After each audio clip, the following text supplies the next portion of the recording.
Hey guys, আসসালামু আলাইকুম। কেমন আছো তোমরা সবাই? আশা করি সবাই ভালো আছে। আল্লাহর রহমতে আমিও খুব ভালো আছি। আজকে আমি তোমাদের সাথে বানাতে চলেছি একটা পেপার ক্রাফট। তো চলো সেই পেপার ক্রাফটটা বানাই। তো সেটা হচ্ছে লাইক এইটা। এটাও কিন্তু দেখো তোমরা অনেক সুন্দর, এইভাবে, এই যে খুবই সুন্দর। এটার মধ্যে তোমরা এই যে এরকম পেপার বা ছোট কাগজে তোমরা এটা চাইলে তোমরা বড় করে বানাতে পারবে। চলো এটা বানানো শিখি। তো প্রথমে কিন্তু এদিকে নিয়ে নিয়েছি একটা পেপার।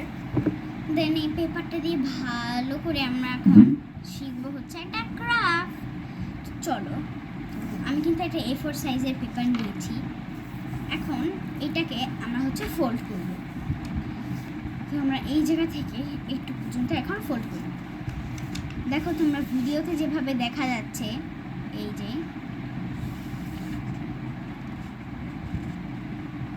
এইভাবে তোমরা ফোল্ড করবে। যারা বড় বানাতে চাও তারা কিন্তু বড় বানাতে পারবে, যারা ছোট বানাতে চাও তারা কিন্তু ছোট বানাতে পারবে। তো এখন আমি এটাকে কাট করে নিব।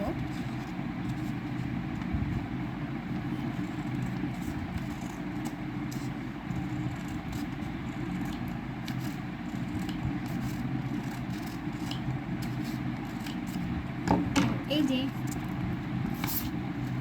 আমরা পেপারটাকে দুই ভাগ করে নিয়েছি। এখন আমরা এটা থেকে একটা ভাগ ইউজ করব, একটা ভাগ রেখে দেব। তো এই পেপার ক্রাফটটা বানানোর জন্য প্রথমেই কিন্তু পেপার ফোল্ড করে নিতে হবে। আর এটার মধ্যে কিন্তু জাস্ট এতটুকু, জাস্ট তুমি বড় বানাতে চাইলে বড় বানাতে পারবে, ছোট বানাতে চাইলে ছোটই বানাতে পারবে, কোনো সমস্যা নেই। তো এরপর হচ্ছে আমি এদিকে এইটাকে এভাবে অর্ধেক করে ফোল্ড করে নিই।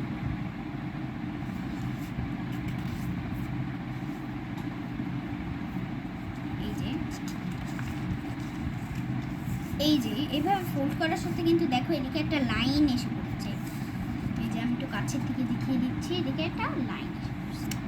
তো এই লাইনগুলো এই করেই কিন্তু আমরা বানাবো ক্রাফটটা। তারপর এই যে এটা তো ছিল এরকমভাবে, এখন আমরা সোজা করে বানাবো হচ্ছে একটা লাইন। ভিডিওতে যেভাবে দেখা যাচ্ছে ওইভাবেই কিন্তু এটাকে ফোল্ড করতে হবে। এরপর আমরা এই লাইন থেকে এই লাইনে এটা ফোল্ড করে নিব।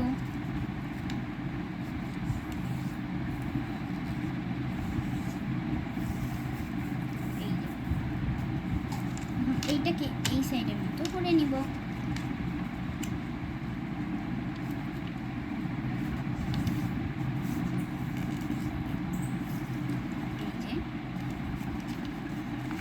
এখন এইটাকে এই লাইন পর্যন্ত করে নিব।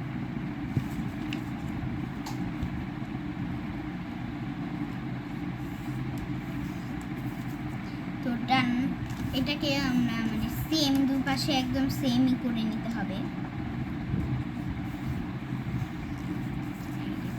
দেখো এই একটা পেজে কিন্তু অনেকগুলা বক্স হয়ে গিয়েছে,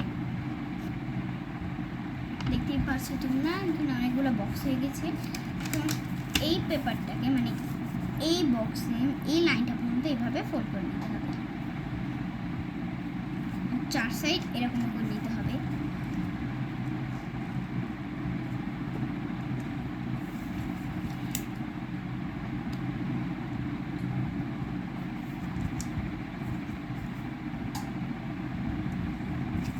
এই যে এরকম কিন্তু করে নিয়েছি। এখন এই লাইনটার মতো আমরা এটাকে এভাবে, যেহেতু আমরা এদিকে অনেক পেপার ফোল্ড করে বক্স বানিয়ে নিয়েছি, এইটা ফোল্ড করতে কিন্তু কোনো সমস্যাই হবে না। এই যে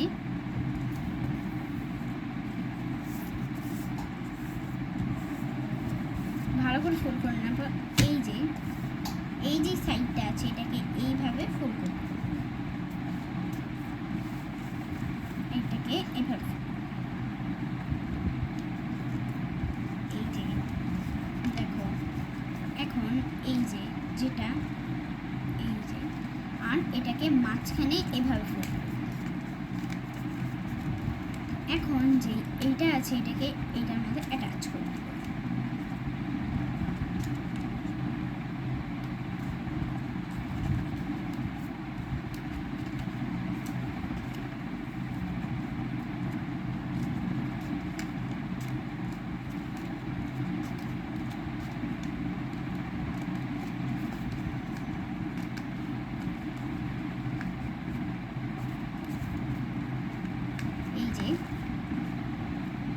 এটা কিন্তু দেখতে এরকমটা হবে।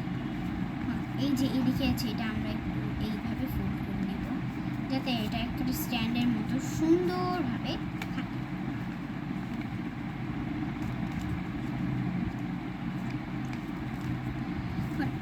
এইটার মধ্যে তোমরা যে কোনো কিছু লাগাতে পারবা, মানে এরকম সেম এটাকেই তোমরা এখানে